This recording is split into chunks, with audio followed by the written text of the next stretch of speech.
Please attack me if you want. But before you do, let us at least be brutally honest with ourselves.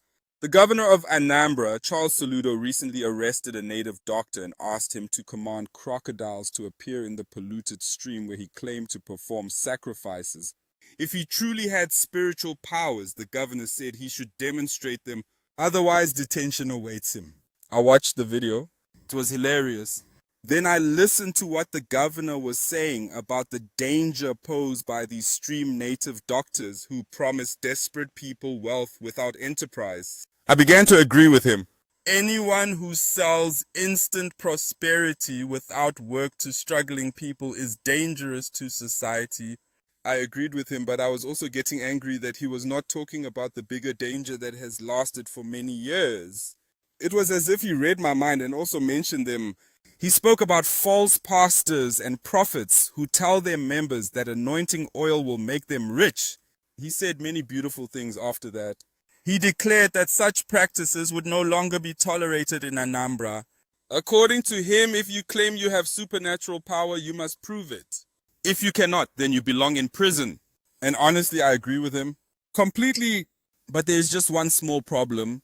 If he truly intends to enforce that principle, then no religion will be logically allowed to operate in Anambra, because every religion, every spiritual system, every shrine, every altar, every pulpit ultimately rests on belief in invisible power and promised rewards that cannot be scientifically demonstrated, including Christianity, which happens to be the governor's own religion.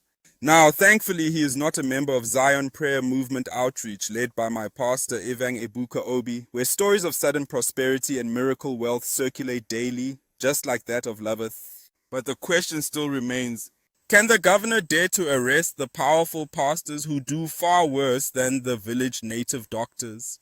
The honest answer is simple. He cannot, and Anambra is full of such pastors. Pastors who tell you your neighbor is spiritually responsible for your failure.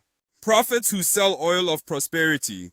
Bishops who promise that their stickers on your wall will ensure your cooking gas never finishes and your electricity never goes off. But somehow we all pretend that the real threat to society is the small-time hustlers who call themselves Ezemuo and Ezenwani, as if they invented the formula.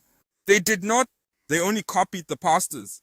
They watched pastors promise instant wealth and saw thousands gather in worship. So they started making the same promises. They saw pastors become celebrities, arriving with convoys, bodyguards, luxury cars, and assistants holding handkerchiefs behind them. They realized that this lifestyle attracts followers, so they began to imitate it. And suddenly we act shocked. In a society where we aggressively hunt ants while pretending scorpions do not exist, we should stop deceiving ourselves.